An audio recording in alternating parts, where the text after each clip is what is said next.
রাজধানীর পল্লবীতে শিশুকে ধর্ষণ হত্যায় ক্ষোভে ফুঁসছে দেশ। তদন্ত করে দ্রুত অভিযোগপত্র দেওয়ার কথা জানালেন স্বরাষ্ট্রমন্ত্রী। হাম ও উপসর্গে আরো 7 জনের মৃত্যু। দ্রুত সব শিশুকে টিকার আওতায় আনতে চায় সরকার। ঈদের ছুটিতেও চলবে কার্যক্রম।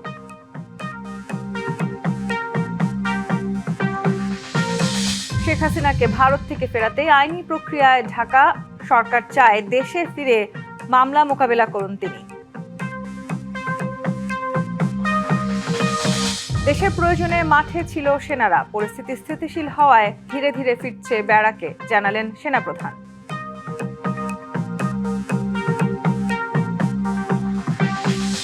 সংঘাত ও রক্তপাতহীন স্থানীয় সরকার নির্বাচন আয়োজনই বড় চ্যালেঞ্জ। রাজনৈতিক দল সহ সবার সহযোগিতা চাইলেন সিইসি।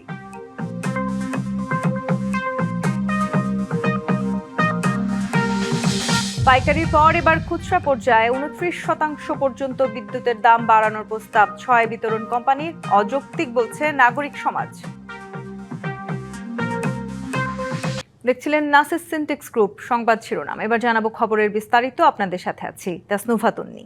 ফিরে যেতে চাই আবারও মিরপুরের ঘটনায়। মিরপুরে ধর্ষণের পর রামিসাকে হত্যার ঘটনায় দিনভর বিক্ষোভ করছেন সহপাঠী ও স্থানীয়রা।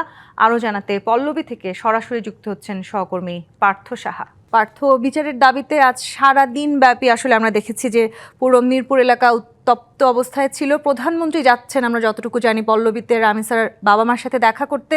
এখন আসলে এই এলাকায় কেমন অবস্থা দেখছেন, স্থানীয়রা কি বলছেন?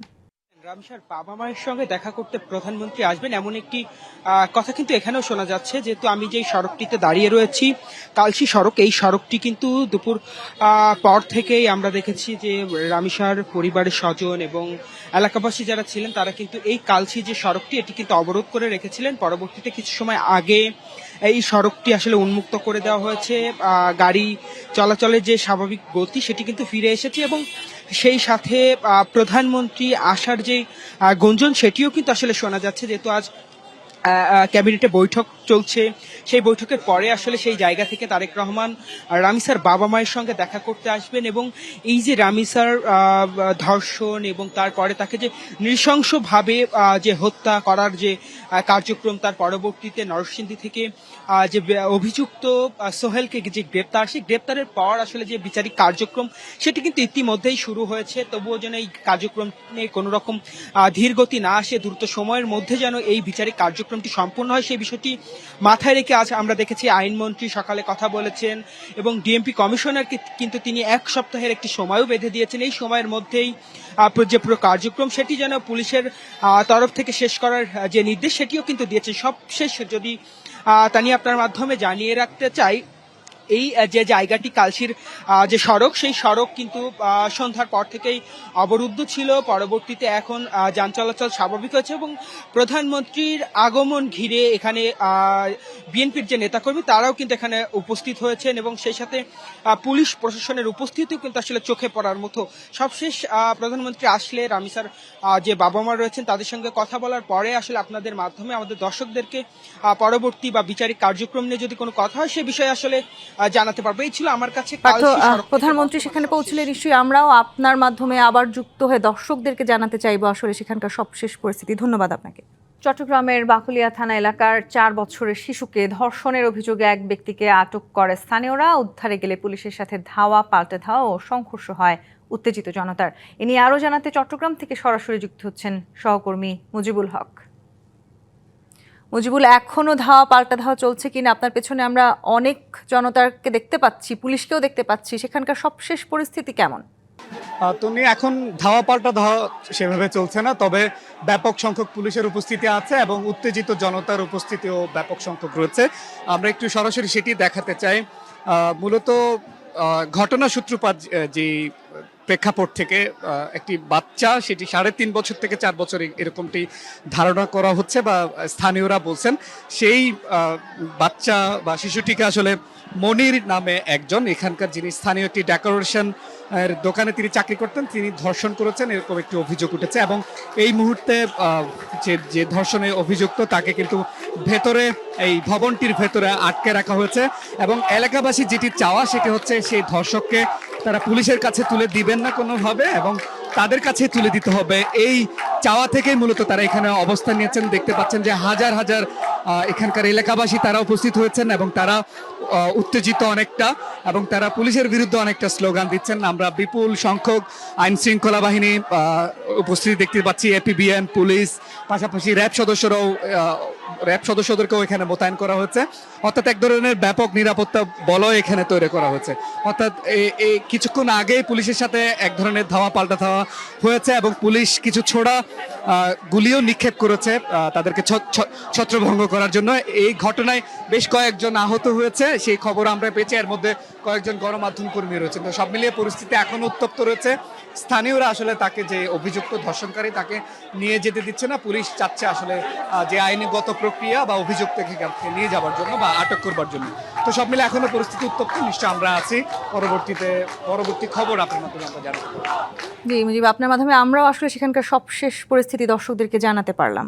রামিসাকে ধর্ষণ ও হত্যার ঘটনায় তার পরিবারের সাথে দেখা করতে যাচ্ছেন প্রধানমন্ত্রী তারেক রহমান। সেই বিষয়ে আরও জানাতে ঘটনাস্থল থেকে সরাসরি যুক্ত হচ্ছেন সহকর্মী পার্থ সাহা। মিরপুরের পল্লবীর যে রামিসা হত্যাকাণ্ডের যে ঘটনাটি ঘটেছে, সেই ঘটনা নিয়ে কিন্তু পুরো বাংলাদেশে আসলে তোলপাড় শুরু হয়েছে। এরই মধ্যে আজ সকালে আইনমন্ত্রীর বক্তব্য, পরবর্তীতে সকাল থেকেই কিন্তু রামিসার যে বাসভবনটি রয়েছে সেই বাসভবনের সামনে আমরা দেখেছি রামিসার যে স্বজনেরা এবং সে যে স্কুলটিতে পড়াশোনা করতে, সেই স্কুলের শিক্ষক শিক্ষিকা এবং স্টুডেন্ট যারা ছিলেন তার সহপাঠী, তারা কিন্তু এসে সকাল থেকে এই জায়গাতে অর্থাৎ রামিসার বাড়ির সামনে, এই বাসাটির সামনে বিক্ষোভ কর্মসূচি পালন করে। এক পর্যায়ে গিয়ে এই যে পল্লবী যে সড়কটি রয়েছে সেই সড়কটি কিন্তু অবরোধ করে দেন। এই মুহূর্তে কিন্তু আমরা দেখতে পাচ্ছি রামিসার বাবা মায়ের সঙ্গে দেখা করতে প্রধানমন্ত্রী তারেক রহমান তিনি কিন্তু এসে পৌঁছেছেন রামিসার যে বাসাটি রয়েছে সেই বাসার ঠিক সামনে। আমি যদি একটু দেখানোর চেষ্টা করি, যদিও প্রধানমন্ত্রীর যে প্রোটোকল রয়েছে সেই প্রোটোকলের জন্য অনেকটা দূর থেকে আপনাদেরকে আসলে দেখানোর চেষ্টা করছি। এই মুহূর্তে আমরা দেখতে পাচ্ছি যে এই যে প্রধানমন্ত্রীর যে প্রোটোকল, সেই প্রোটোকলের মধ্য দিয়ে প্রধানমন্ত্রী তারেক রহমান তিনি কিন্তু রামিসার যে বাসভবনটি রয়েছে সেই বাসভবনের সামনে কিন্তু তারেক রহমানের যে গাড়ি, সেই গাড়ি থেকে কিন্তু তারেক রহমান নেমেছেন। এই মুহূর্তে কিন্তু আমরা যদি একটু আমার সহকর্মী সহযোগিতা একটু দেখানোর চেষ্টা করি, এই মুহূর্তে কিন্তু আমরা আসলে দেখতে পাচ্ছি রামিসার যেই ফ্ল্যাটটিতে থাকতেন সেই ভবনে কিন্তু তারেক রহমান প্রবেশ করলেন। তার যে প্রোটোকল বাহিনী রয়েছে সেই প্রোটোকল নিয়ে কিন্তু তিনি প্রবেশ করেছেন। অন্যদিকে তার যে প্রোটোকলের যে গাড়ি সেগুলো কিন্তু সামনে রয়েছে। অর্থাৎ এই যে রামিসা হত্যাকাণ্ড নিয়ে যেই তুমুল আলোচনার সৃষ্টি হচ্ছে, সেই আলোচনার পরিপ্রেক্ষিতে এবং তারেক রহমানের আশার কথা শুনে এখানের স্থানীয় যারা রয়েছেন তারাও কিন্তু বেশ খুশি, তারা অনেকটাই আশাবাদী, যেহেতু প্রধানমন্ত্রী তারেক রহমান এসেছেন রামিসার বাবা মায়ের সঙ্গে দেখা করতে। অর্থাৎ এই দেখা করার পরে হয়তো আশাস্বরূপ কোনো রেজাল্ট অর্থাৎ ফলাফল আসবে, যে দ্রুত সময়ের মধ্যে পরিবার স্বজন এলাকাবাসী এবং সহপাঠীরা যেই ফলাফল অর্থাৎ যেই অভিযুক্ত সোহেলকে গ্রেপ্তার করেছে পুলিশ এবং আদালতে তিনি যে জবানবন্দি স্বীকারোক্তি যেটি দিয়েছেন সেই স্বীকারোক্তির পরিপ্রেক্ষিতে যেন একটি দৃষ্টান্তমূলক শাস্তি নিশ্চিত করা হয়, সেই বিষয়টি মাথায় রেখেই কিন্তু তারেক রহমান এই রামিসার বাবা মায়ের সঙ্গে দেখা করতে এসেছেন। এবং এই যে পুরো প্রক্রিয়াটা আসলে সকাল থেকেই আমি রামিসার এই বাসার সামনে রয়েছি, সকাল থেকে বিভিন্ন মহলের রাজনৈতিক, সাংস্কৃতিক, সামাজিক এবং সাধারণ মানুষ যারা রয়েছেন তারা কিন্তু একে একে এই জায়গাটিতে আসেন। এখনো যদি আমি দেখানোর চেষ্টা করি, এই পুরো জায়গাটি তারেক রহমানের আশাকে কেন্দ্র করে একরকম নিরাপত্তার চাদরে যেমন মুড়িয়ে রাখা হয়েছে, অন্যদিকে এই নিরাপত্তা বেশ কিন্তু শিক্ষিকা, সাধারণ জনগণ, পরিবারের স্বজন যারা ভিতরে থাকার অনুমতি পাননি তারা কিন্তু এখানে উপচে পড়া ভিড় আসলে লক্ষ্য করা যাচ্ছে। তাদের সকলের একটাই উদ্দেশ্য,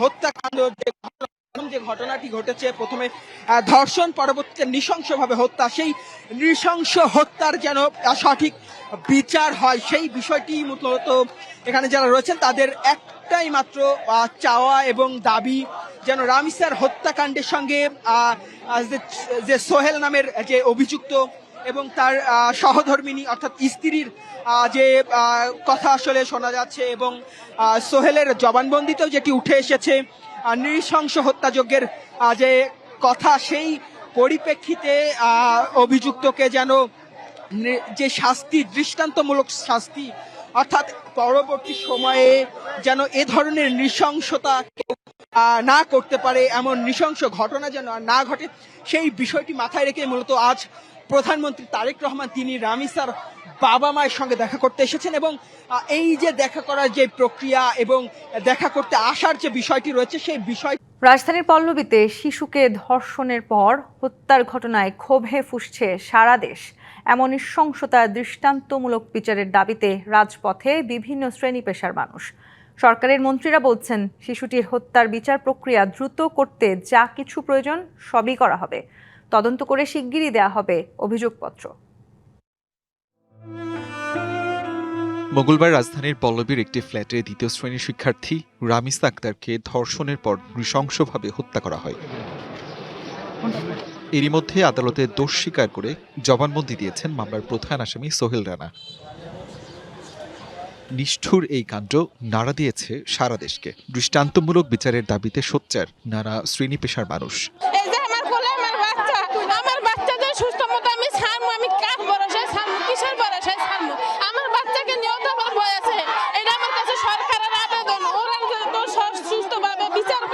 পল্লবীতে রাস্তায় নামেন স্থানীয়রা, ছিল রামিসার সহপাঠীরাও। পল্লবীর থানার সামনে জড়ো হন অনেকে। বিক্ষোভ হয়েছে রাজধানীর বাইরেও। আমার মেয়ে লেখাপড়া করে, আমার রাত্রে ভয় করে টিউশন থেকে ফিরলে। আপনারা কি প্রশাসন করেন? কেমন দেখেন ভাইয়ার ছবি থেকে দেখান, আমি নিজেও সুস্থ হয়ে যাইতেছি। কি বলেন আপনারা? আপনারা এখানে মঞ্চ করে ওরা ফাঁসি দেন। সরকারও জোর দিচ্ছে দ্রুত বিচারে। স্বরাষ্ট্রমন্ত্রী জানালেন, দ্রুতই তদন্ত করে দেয়া হবে অভিযোগপত্র। আমরা এটুকু এসিউরেন্স দিতে পারি, আমাদের পক্ষ থেকে সংক্ষিপ্ত সময়ের ভিতরে সুষ্ঠু তদন্ত করে চার্জশিট দাখিল করা হবে। আর আইনমন্ত্রী বলেন, ঢাকার রামিসা, মাগুরার আসিয়ার ঘটনা সবকিছুই মনুষ্যত্বকে প্রশ্নবিদ্ধ করে। এমন অপরাধ কোনোভাবেই বিনা চ্যালেঞ্জে ছেড়ে দেয়া হবে না। পুলিশ কমিশনারকে টেলিফোন করে বলেছি, এই মামলার তদন্ত প্রতিবেদন যতটা দ্রুত সম্ভব 1 সপ্তাহের মধ্যে করার ব্যবস্থা করবে। ধর্ষণ মামলা কোনোভাবেই রাজনৈতিক মামলা বিবেচনায় প্রত্যাহারের তালিকায় রাখা হবে না বলেও জানান আইনমন্ত্রী।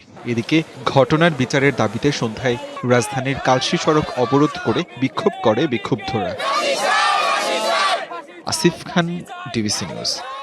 রাজধানীর ব্রাইট স্কুল অ্যান্ড কলেজের প্রতিষ্ঠাতা চেয়ারম্যানের অপমানের শিকার হয়ে সাকিবুন নাহার নামে 10ম শ্রেণীর এক ছাত্রীর আত্মহত্যার অভিযোগ উঠেছে। এর প্রতিবাদে প্রতিষ্ঠানটির চেয়ারম্যান মাসুদ হাসান লিটনের বিরুদ্ধে আন্দোলনে নেমেছে সহপাঠী ও শিক্ষার্থীরা।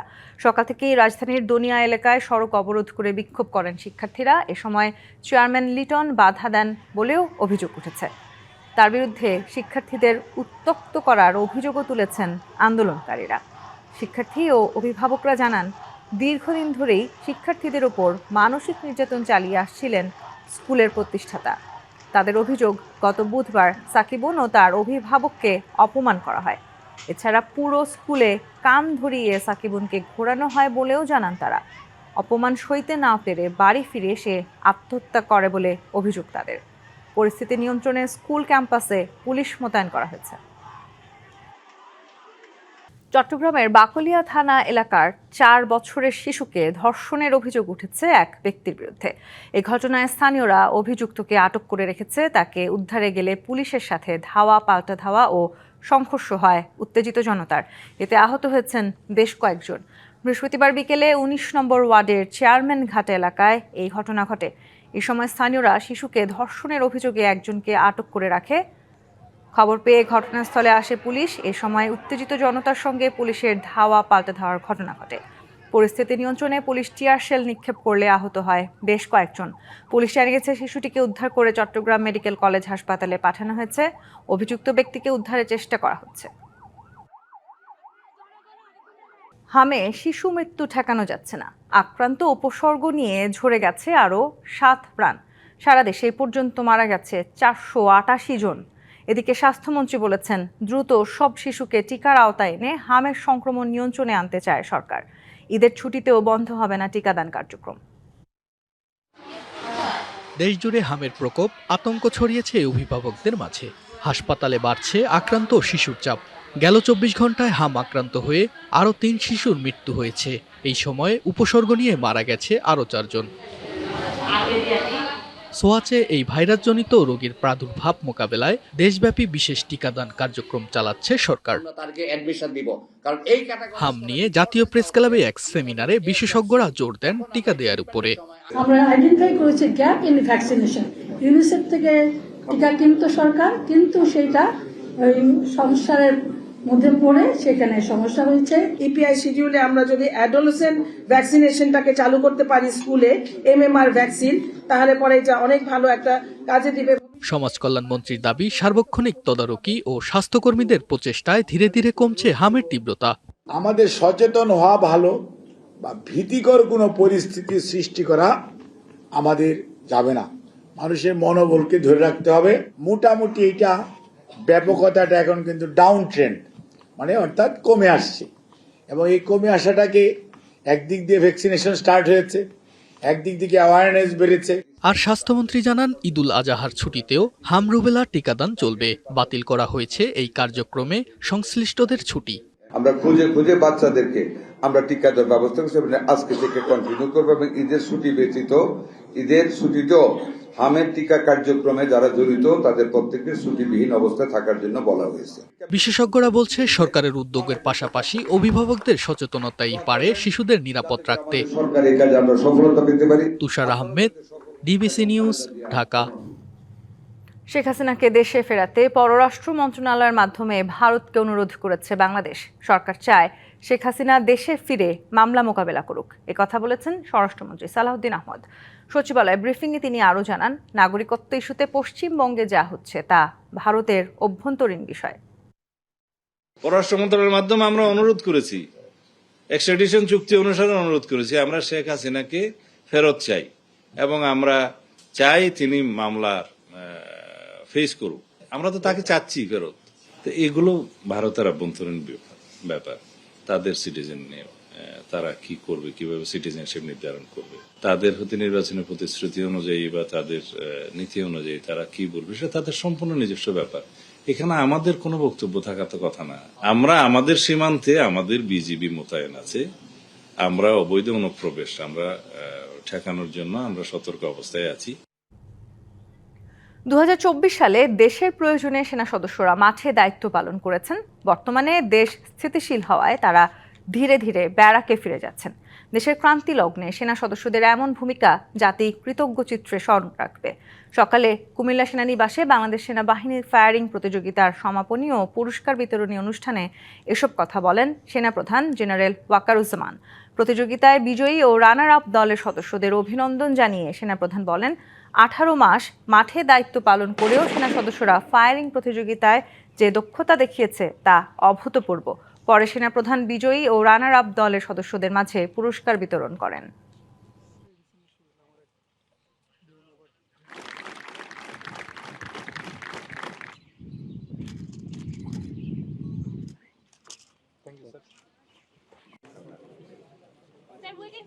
আমরা দেশের শান্তি শৃঙ্খলা রক্ষার কাজে 2024 সালের 20 জুলাই থেকে আমরা এই কাজ করে যাচ্ছি, এখনো আছি।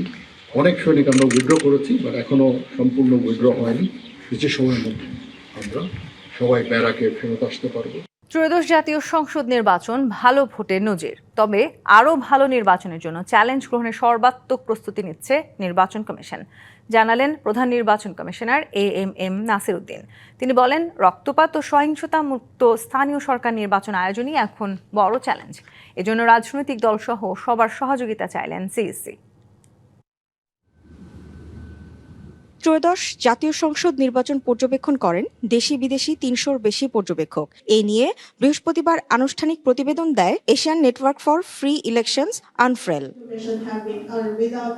প্রতিবেদনে বলা হয়, কিছু ত্রুটি বিচ্যুতি থাকলেও এই নির্বাচন সুষ্ঠু ছিল। ইসির কাজে স্বচ্ছতা বাড়ানো সহ 7টি পরামর্শ দেওয়া হয় প্রতিবেদনে। ভোট গ্রহণ প্রক্রিয়া সুশৃঙ্খল ও শান্তিপূর্ণ ছিল। বড় কোনো অনিয়ম চোখে পড়েনি, তবে অতিরিক্ত অর্থব্যয় এবং আইন প্রয়োগের কিছু ক্ষেত্রে অসামঞ্জস্য ছিল। অনুষ্ঠানে সিইসি বলেন, নির্বাচিত জনপ্রতিনিধিদের হাতে দেশের দায়িত্ব তুলে দেওয়াই ছিল ইসির মূল উদ্দেশ্য। সিইসি হিসেবে তো আমার যখন দায়িত্ব কাঁধে এসে পড়েছে, তখন তো এই ইলেকট্রাল প্রসেসটাকে এগিয়ে নিয়ে যাওয়ার জন্য এখানে আমার বলতে দ্বিধা নেই। আমি চাচ্ছিলাম যে একটা নির্বাচিত সরকারের কাছে ক্ষমতাটা যাক, জনগণের প্রতিনিধির কাছে ক্ষমতাটা যাক, and let them handle the situation. সামনে স্থানীয় সরকার নির্বাচন অবাধ ও সুষ্ঠু করাকে বড় চ্যালেঞ্জ বলে মনে করছে কমিশন। এখন আমাদের সামনে বিরাট চ্যালেঞ্জ হিসেবে দেখা দিয়েছে হলো এই যে local government election. Humaira Faruqui, DBC news, Dhaka. পাইকারির পর এবার খুচরা পর্যায়ে 29% পর্যন্ত বিদ্যুতের দাম বাড়ানোর প্রস্তাব করেছে দেশের 6টি বিতরণ কোম্পানি। আগামী মাস থেকেই এর বাস্তবায়ন চায় তারা। রাজধানীর কেআইবি মিলনায়তনে বিইআরসি আয়োজিত গণশুনানির দ্বিতীয় দিনে এই প্রস্তাবের যৌক্তিকতা তুলে ধরে সংস্থাগুলো। একে অযৌক্তিক দাবি করে প্রস্তাব বয়কট করেছে নাগরিক সমাজ। প্রস্তাব মূল্যায়ন করে চূড়ান্ত সিদ্ধান্ত জানানোর কথা জানিয়েছেন বিইআরসি চেয়ারম্যান। বুধবার পাইকারি বিদ্যুতের দাম বৃদ্ধির প্রস্তাবের পর বৃহস্পতিবার খুচরা পর্যায়ে দাম বৃদ্ধির প্রস্তাব নিয়ে বাংলাদেশ এনার্জি রেগুলেটরি কমিশনের গণশুনানিতে হাজির হয় দেশের 6টি বিতরণ সংস্থা। ওজোপাডিকো জানায় 2020 থেকে 24 সাল পর্যন্ত পাইকারিতে খুচরার তুলনায় প্রতি ইউনিটে 85 পয়সা দাম বেড়েছে। এই ঘাটতি মোকাবেলায় 10.12% পর্যন্ত দাম বাড়ানোর আবেদন জানায় তারা।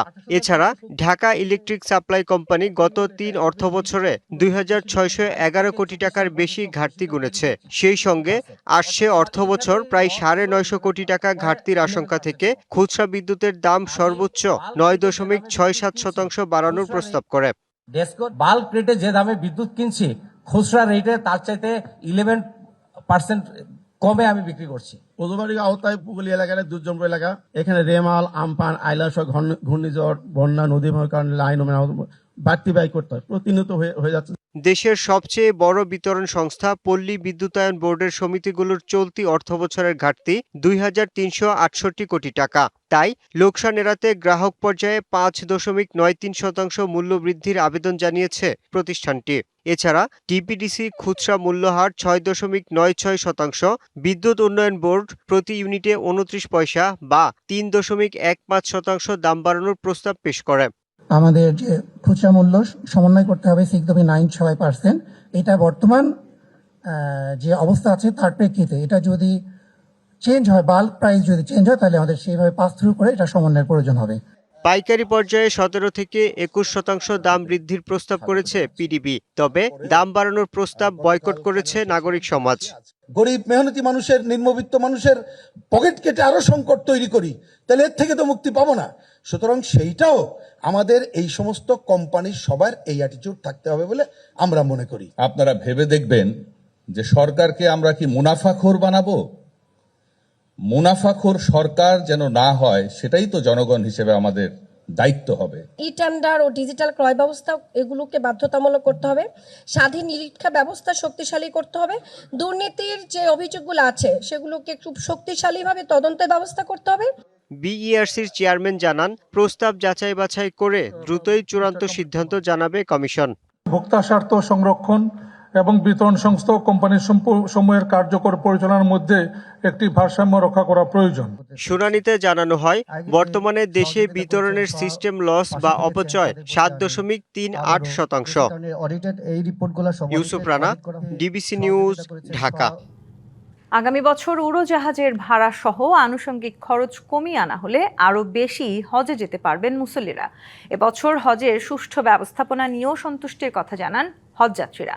হজ যাত্রার পুরো প্রক্রিয়া তদারকি করছেন প্রধানমন্ত্রী। কোনো অনিয়ম বা অব্যবস্থাপনা হলে সংশ্লিষ্টদের বিরুদ্ধে ব্যবস্থা নেওয়ার কথা আগেই বলে রেখেছেন তিনি। চলতি বছরে হজে যেতে সরকারি ব্যবস্থাপনায় নিবন্ধন করেছে 4,565 জন, আর বেসরকারি ব্যবস্থাপনায় 73,935 জন হজযাত্রী। বৃহস্পতিবার শেষ দিনে 11টি ফ্লাইটে করে 4,162 জন হজযাত্রী সৌদির বিমানে ওঠেন। এ পর্যন্ত গিয়েছেন 75,530 জন হজযাত্রী। ইমিগ্রেশন ও বোর্ডিং পাস সারতে রাজধানীর উত্তরা বিমানবন্দরের পাশে আশকোনা হজ অফিসে আসা মুসল্লিরা এখন মুখিয়ে আছেন হজযাত্রার জন্য। বললেন কোনো রকম হয়রানি আর ভোগান্তি ছাড়াই স্বস্তির যাত্রার অপেক্ষার কথা। এটাও সুন্দর যে একসাথে দুই দেশের ইমিগ্রেশনটা কমপ্লিট হয়ে যাচ্ছে। অল্প সময়ের মধ্যে সবার কাছে দোয়া চাই যাতে আমরা সুস্থ মতন করিবার পারি। আল্লাহ দিলে সহি সালামত যাইতে পারলেই ইনশাল্লাহ আল্লাহর ঘরে হজ করে আসলেই আমি খুশি। আসছে বছরগুলোতে বিমান ভাড়াসহ আনুষঙ্গিক খরচ কমাতে সরকারের প্রতি আহ্বান জানান তারা। হজ মিনিস্ট্রির কাছে আমার অনুরোধ থাকবো, হজের প্রাইস যেন একটু কমাইয়া সাধারণ মানুষ যেন আল্লাহর বাড়ি দেখতে পারে সে ব্যবস্থা করে দিতেন। বিমান ভাড়া যদি কমায় তাহলে তো অবশ্যই সবার জন্য এটা ভালো হবে, সবাই যেতে আগ্রহী হবে। বাংলাদেশ থেকে সর্বশেষ ফ্লাইটে আল্লাহর ঘর তাওয়াফ করার জন্য দেশবাসীর কাছে দোয়া চেয়েছেন হজযাত্রীরা। অনেক দিনকের আশা পূরণ হয়ে গেছে, ইনশাআল্লাহ আল্লাহর আগে হাজার শুকরিয়া। আমি যেন সুষ্ঠুভাবে হজ পালন করতে পারি এবং সারা দুনিয়ার মানুষের জন্য দোয়া করতে পারি। সারা পৃথিবীর যত মুসলমান আছে সবার যেটাতে মঙ্গল কামনা হয় সেটাই করব। চাঁদ দেখা সাপেক্ষে পবিত্র হজ অনুষ্ঠিত হবে আগামী 26শে মে। 30শে মে ফিরতি ফ্লাইটে দেশে ফিরবেন হাজিরা। Mahmudul Hasan Nazim, DBC news, Dhaka. 28শে মে দেশে ঈদুল আজহা। নিয়ম অনুযায়ী ঢাকার 2 সিটিতে কোরবানির পশুর হাট বসার কথা 24শে মে থেকে, কিন্তু নিয়মের বাইরে গিয়ে এরই মধ্যে বসেছে হাট। রাজধানীর সবচেয়ে বড় পশুর হাট গাবতলীতেও সেই আয়োজন জমজমাট। চোখ ভরা স্বপ্ন নিয়ে দেশের নানা প্রান্ত থেকে ছুটে আসছেন খামারিরা। রাজধানীর সবচেয়ে বড় পশুর হাট গাবতলীতে কোরবানির ঈদের আবহ তৈরি হয়েছে।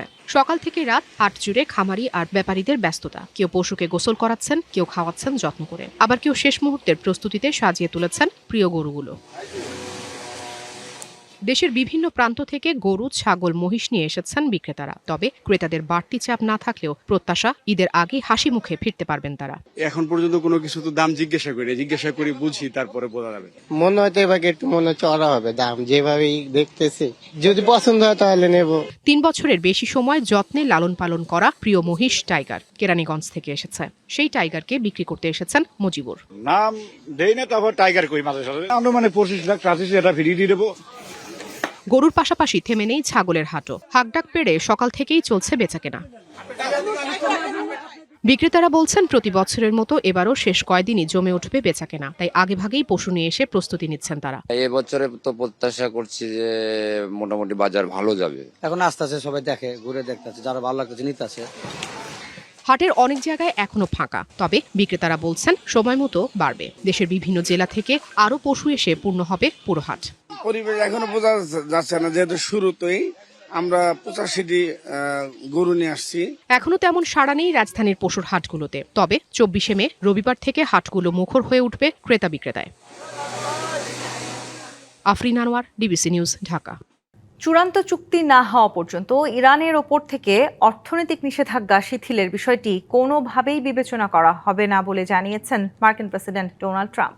ইরান ইস্যুতে মার্কিন প্রশাসনের চলমান আলোচনার মধ্যেই হোয়াইট হাউসের পক্ষ থেকে এমন কঠোর বার্তা এলো। কোনো সিদ্ধান্ত নেওয়ার ক্ষেত্রে তড়িঘড়ি করতে রাজি নন বলেও জানিয়েছেন প্রেসিডেন্ট ট্রাম্প। প্রয়োজনে তিনি আরও কয়েকদিন অপেক্ষা করতে চান বলেও জানান তিনি। তিনি দাবি করেছেন কয়েকজন উপসাগরীয় নেতা তাকে ফোন করে যুদ্ধবিরতির মেয়াদ বাড়ানোর অনুরোধ জানানোর পর তিনি পরবর্তী পদক্ষেপের জন্য প্রস্তুত হয়েছেন। তবে পরিস্থিতি প্রয়োজনে যে কোনো মুহূর্তে আক্রমণ শুরুর হুঁশিয়ারিও দিয়েছেন। এদিকে আলোচনা অথবা যুদ্ধ দুটোর জন্যই ইরানও প্রস্তুত রয়েছে বলে জানিয়েছেন দেশটির পররাষ্ট্রমন্ত্রী আব্বাস আরাকচি। রাষ্ট্রের স্বার্থ রক্ষায় তার দেশ প্রস্তুত বলেও জানান তিনি।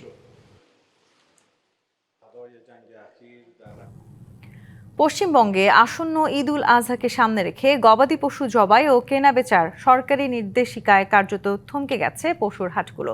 14 বছরের কম বয়সী পশু জবাইয়ে নিষেধাজ্ঞায় বিপাকে পড়েছেন রাজ্যের প্রান্তিক কৃষক। এর আগে উত্তরপ্রদেশ, হরিয়ানা ও গুজরাটের মতো রাজ্যগুলোতে এই আইন প্রয়োগের পর কৃষক ও খেটে খাওয়া মানুষের জীবনে নেমে এসেছিল চরম বিপর্যয়। পশ্চিমবঙ্গের ঐতিহ্যবাহী পশুর হাটগুলোতে এখন আর নেই সেই চিরচেনা রূপ। 1950 সালের পশু জবাই নিয়ন্ত্রণ আইনের কঠোর প্রয়োগে বদলে গেছে গ্রামীণ অর্থনীতির চিত্র।